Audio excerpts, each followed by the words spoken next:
Well, I think the starting point is for us to look at the tripod, what we call the tripod of taxation. And that has to do with the policy of government, the laws that drive them, and then the administration, which my organization represents, that's the FIRS. And so in terms of policy, quite a lot have changed, particularly with the new government, which has adopted a pro-business policies, and that definitely rubs on the tax policy itself, which brought the attitude of making compliance a lot easier for taxpayers, which is what has led to issue of reforming the tax base itself. And then in terms of law, for the past 5-6 years, we have been having what we call the Finance Act, which is trying to modernize our tax legislation. Some of them have been very old. And then, as to administration itself, we can see a lot of changes because in Africa, we say the way the bird flies, so the hunter aims at it. Because the business space is also changing, definitely tax administration must change. And then, so coming back to your question, definitely when there are changes, it's like you throw a pebble into a pool of water, there will be ripples. Similarly, when the policies are changing, laws are changing, administrative practices are changing, then compliance attitude would change. So I would say that there is significant improvement in voluntary compliance for taxes, and that can also be seen in the numbers that are coming for collections month on month, year on year. And then the informal sector has always been a group of interests when it comes to taxpayers, a lot of perception that Nigeria loses a lot of revenue because we have a large informal sector. Has that changed? Is there a new thing happening in that area? There are two sides to the issue of formality or informality of business. The first part of it has to do with our system of government in Nigeria, where we have the federal system compared to most of our other African countries that practice unitary. So what that means is that we have two major levels of tax administration. We have at the federation level, which Federal Revenue Service represents, and then we have at state level, which the various state internal revenue services represent. So by our constitution and by our laws, individuals pay taxes to their governments. And so most of the businesses we see as informal actually fall not within the purview of the Federal Revenue Service, but that of the states. And so when we talk about loss of revenue due from informal sector, if you're looking at the FRS side, there's nothing we can do about it because it's not within, constitutionally, it's not within our purview. Now, the other side of it is how do we move businesses from being informal into incorporated businesses? Because when they become incorporated, then they move away from states, they move to the federation. And I think quite a lot of issues are there. Some could be addressed by government policies. How do we encourage small businesses? How do we liberalize processes of incorporating businesses and all of that? What support is government is able to give to encourage people to who have small businesses to incorporate them and then become incorporated entities. So those are the two sides to look at it. And some say that if you really want to increase the tax nets, you need to win trust of the people. And the people will trust the system more if they see what the money is being used for, even though we know that's not a direct responsibility of FIRS. FIRS is not a revenue collector. FIRS is a service provider. Her job is to enable taxpayers to comply with their tax obligations. But then, coming back to your question about trust, indeed, trust is the soul of everything, tax business particularly. And so where the populace do not trust the authorities, then there will be issue of what we call apathy, and there's what we call tax morale will be very, very low. And so, but then question is what can be done, because there are a number of factors. Studies have shown why tax morale are low, particularly in Africa and most especially in Nigeria. There are a number of things. One of them is the trust. Do people believe in the government? What is money being used for? But then there are other issues. There are other issues of what are the administrative processes that are put there. Are they making issue easier for taxpayers to comply? And that is what we are FIRS coming as a service provider. And that is why you see today tax businesses can file their returns without having to come to our office. They can pay their taxes without having to come to our offices. And there are so many things we are doing are making life a lot easier for taxpayers who want to comply with little or no stress. Then there are also other issues of our judicial system.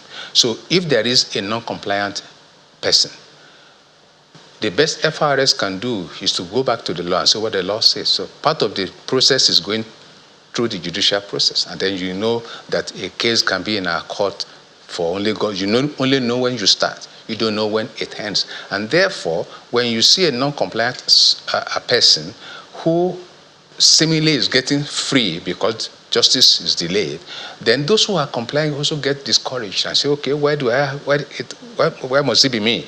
Why should I be the one paying if this other person is not paying and then is not getting any sanction? So it's a multitude of issues. But the ones that are within the purview of FIRS, we are doing a lot about that, and that can be seen in the fact that we are having less disputes with taxpayers, we are having less cases with taxpayers, and then we are also making life a lot easier. Taxpayers could file their returns, they could pay, and they could get receipt, they could download their own tax clearance certificate. So most of the things that used to cause bottlenecks have been removed by the various changes that we have introduced. So we're getting to the second half of the year now, and we expect that the new tax system or the tax reform will begin implementation. I think every Nigerian should be excited with the tax reform that is coming, because we have this government to thank for coming into space with this reform, because every Nigerian is going to laugh. For example, lower middle level wage earners are going to pay little or no taxes. That's the big change that is coming. Businesses are going to be laughing because the rules are changing to enable them to recover all their costs, particularly when you look at value-added tax. The input tax that are suffered by businesses are going to be 100% liable to them. If they have a refund, they can get their tax refund without audit, and so that their money is not going to be hanging. When you look at people who are coming with investment, now there are a lot of incentives that government has put in the reform that are going to attract businesses into Nigeria, and that also means that when there are businesses, there are going to be jobs for our youth. It's going to mean that even our local businesses are going to prosper because the economy is going to be more buoyant. So when you're talking about changes that are coming, it depends on how much time you have, because I can on and on take them, and that's going to. But in summary, what you see is that the tax reforms is going to make the tax base more friendly, particularly to low-income earners.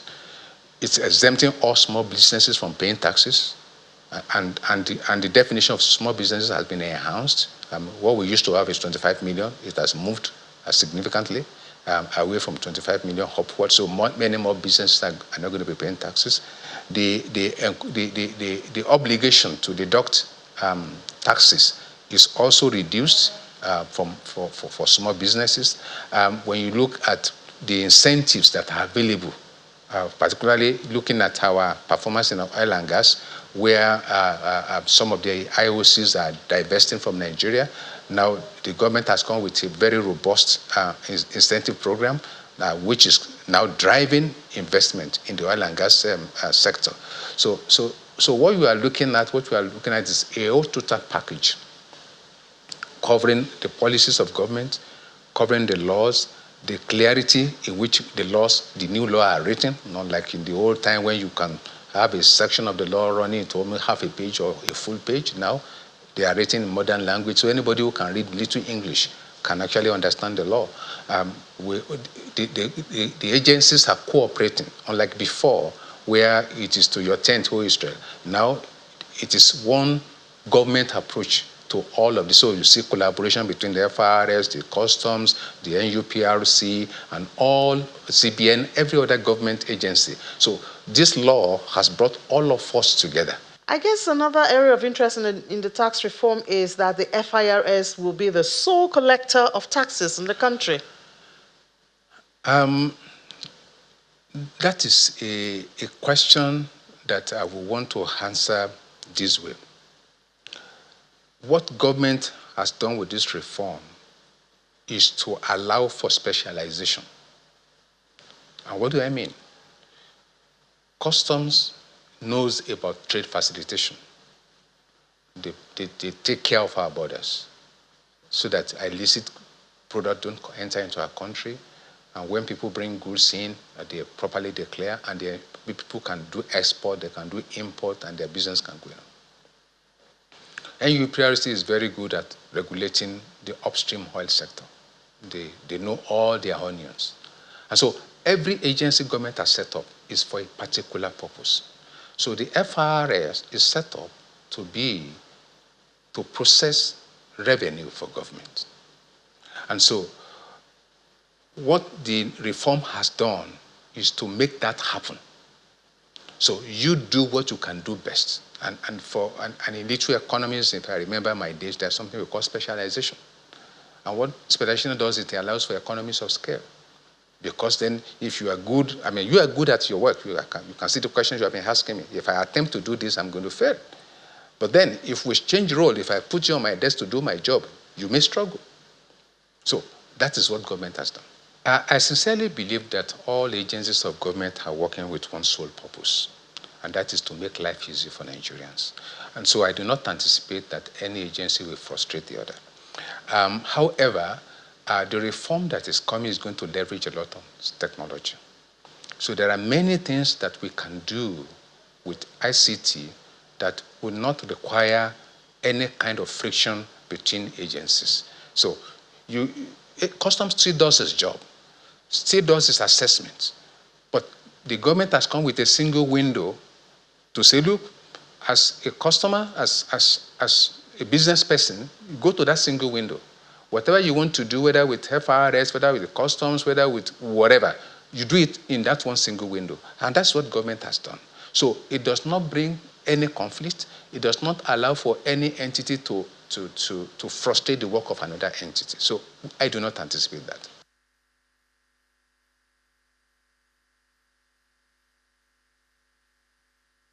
All right, so it's congratulations to a new era of tax administration in Nigeria, and we do hope that soon, after the president's assent, we would see the implementation begin. And of course, it will be really interesting to see how the Revenue Service will be the sole collector of taxes. Manufacturers have complained of how it does seem like customs are no longer regulating trade, but have become a revenue generation company or agency. So will this change that narrative? Time will tell. We will wait and see. Let's take a break now on Business Morning. When we come back, other conversations await you. Please join us.